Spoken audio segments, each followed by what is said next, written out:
You eat salads. You skip the breadbasket. You drink water instead of soda. And yet, that stubborn pouch around your middle, it refuses to budge. What if I told you it's not your fault? What if the real culprit isn't calories, isn't carbs, and isn't even your metabolism, but a hidden switch inside your body that almost no one talks about? And what if flipping that switch could finally release the fat your body has been holding onto for years? Most people get this wrong, and they keep spinning their wheels, counting calories, starving themselves, while missing the one thing that actually matters. I'm Dr. Leonid Kim, and today I'm going to show you exactly why your belly fat won't leave, even when you're doing everything right. I'm going to walk you through 6 key insights that will change how you think about fat, hormones, and your body forever. Stick with me. The last one is the one that ties everything together. Here's what most people don't realize. We've been sold a lie for decades, a lie so simple, so elegant, that it feels like common sense.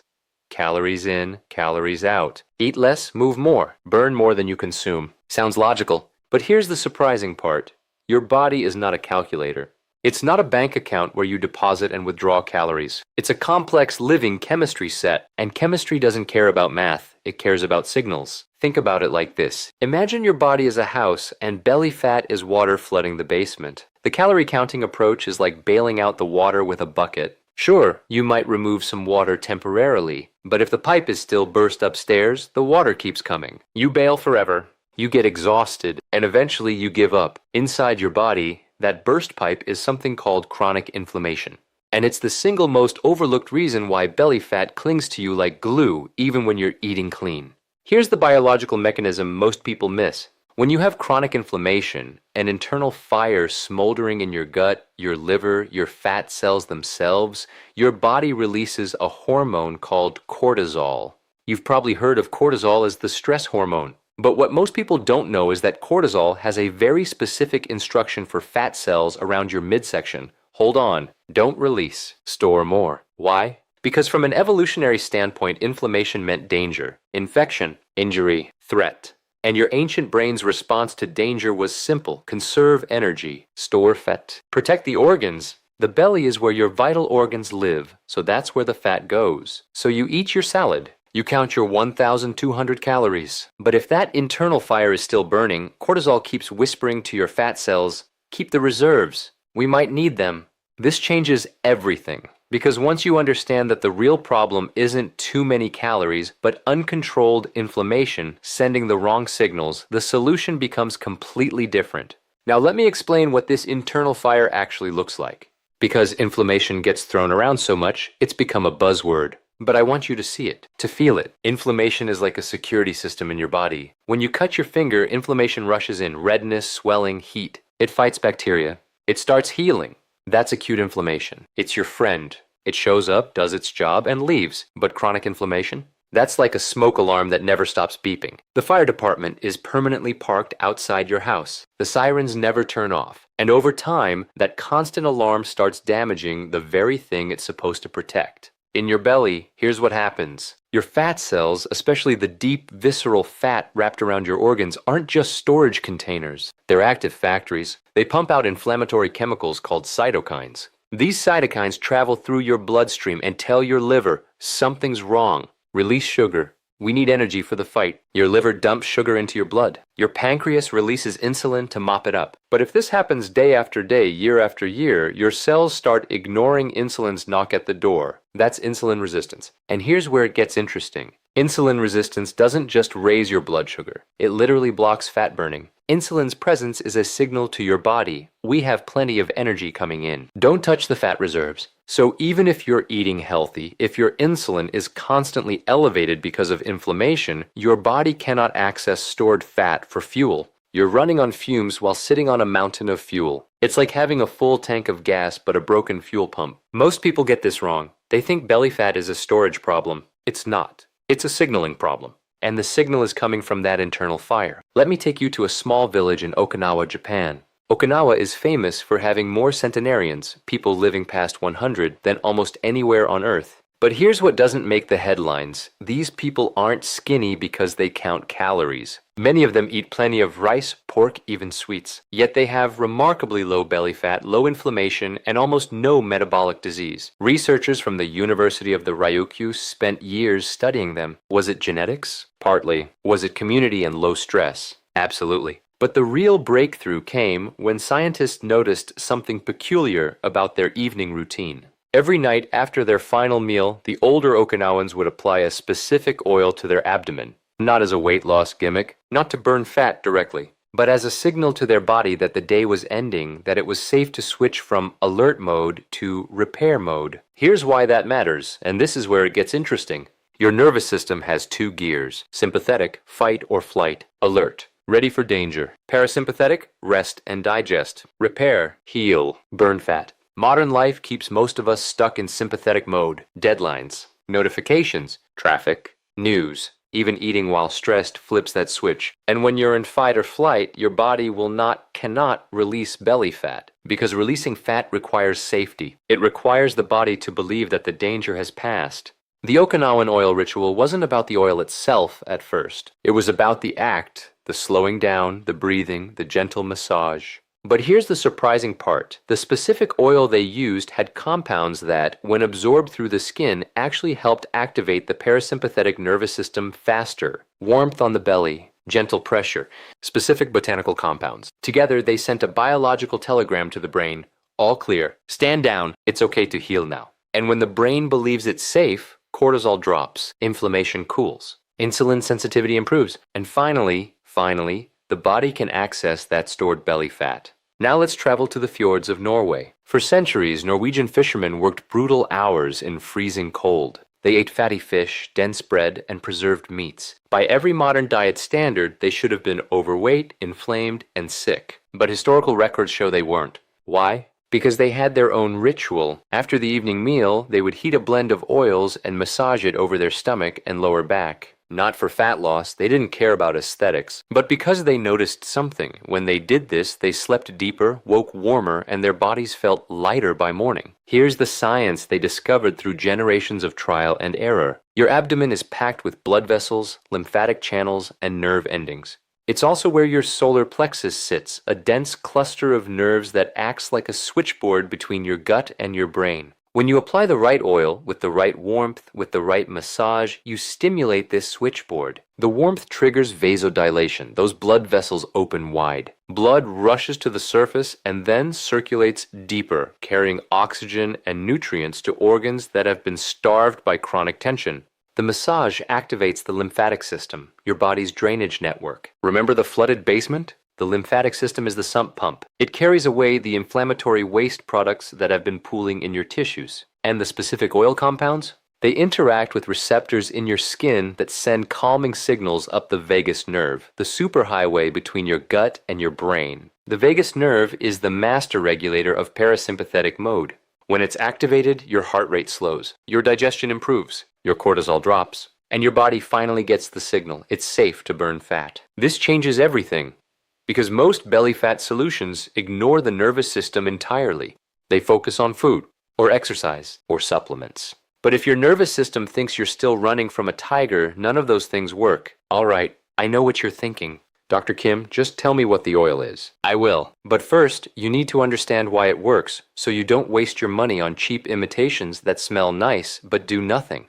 Because here's the truth, 90% of the fat-burning creams and slimming oils on the market are basically expensive moisturizers with caffeine and menthol. They tingle. They make you feel something, but they never reach the deep tissue where the real signaling happens. The authentic formulation, the one rooted in both Okinawan and Norwegian tradition, is based on ginger oil and black pepper oil, combined with a pure carrier oil that penetrates deep into the skin. Let me break down why these two matter biologically. Ginger oil contains compounds called gingerols and shogols. These aren't just flavors. They're powerful bioactive molecules. When absorbed through the skin, gingerols increase local blood circulation by up to 25% within 30 minutes. More blood flow means more oxygen to your abdominal organs. More oxygen means your liver can process toxins more efficiently. Your gut can heal, and your fat cells receive the signal that the environment is safe, not inflamed, not threatened. But here's the surprising part. Gingerols also have a direct effect on adiponectin, a hormone produced by your fat cells that tells your body to burn fat for fuel. Inflammation suppresses adiponectin. Ginger helps restore it. It's like turning the key in an engine that hasn't started in years. Black pepper oil contains piperine. This compound is like a master key. It doesn't just do one thing, it enhances the absorption and effectiveness of almost everything it touches. When combined with ginger oil, piperine increases the bioavailability of the gingerols by up to 200%. It also stimulates thermogenesis, gentle heat production in your cells, which raises your metabolic rate slightly without stressing your system. Together, in the right ratio, these two oils create what researchers call a synergistic anti-inflammatory effect. 1 + 1 = 5. But again, ratio matters. Purity matters. Most products use synthetic fragrance oils that smell like ginger but contain none of the actual compounds. They use pepper extract, so diluted it's basically water. And they load the formula with mineral oil, which sits on top of your skin like plastic wrap, preventing any real absorption. The real formulation uses cold-pressed ginger oil, steam-distilled black pepper oil, and a carrier like jojoba or fractionated coconut oil that mimics your skin's natural sebum, allowing deep penetration without clogging pores. Here's exactly how to use it, the Japanese-Norwegian protocol I've refined for my patients. Step 1. Timing. Apply it 30 to 45 minutes before bed. Not in the morning, not after lunch. Before bed. Why? Because your body enters its deepest fat-burning repair mode during the first half of sleep. Growth hormone peaks. Cortisol drops. Insulin sensitivity is at its highest. You want the oil already working when that window opens. Step 2. Preparation. Warm the oil slightly. Not hot, just warm. You can place the bottle in a cup of warm water for 2 minutes. Warm oil penetrates faster than cold oil. This isn't just comfort, it's biology. Step 3. Amount. Use about a tablespoon for your entire abdomen. Less is more if the oil is pure and potent. More just waste product and makes a mess. Step 4. Massage technique. This is where most people get this wrong. Don't rub vigorously like you're scrubbing a pan. Use slow, clockwise circles around your navel. Why clockwise? Because that's the natural direction of your digestive tract. You're working with your body, not against it. Start with light pressure for 30 seconds. Then gradually increase to firm, but never painful, pressure for another 60 seconds. Total massage time, 90 seconds. Why 90 seconds? Because that's how long it takes for the compounds to reach the deep dermal layer and begin interacting with the blood vessels and nerve endings beneath. Place your palm flat over your navel for the final 10 seconds. Feel the warmth, breathe slowly. This isn't just ritual. That hand-on belly contact activates mechanoreceptors in your skin that signal safety to your vagus nerve. Step 5. Rest. After application, lie down if possible. Even sitting quietly works. Avoid screens for the next 15 minutes. Let your nervous system shift gears. Do this consistently for 21 days. Not because the oil is slow, but because chronic inflammation and cortisol patterns didn't appear overnight. Your body needs time to trust that the danger has passed. Here's what most people get wrong.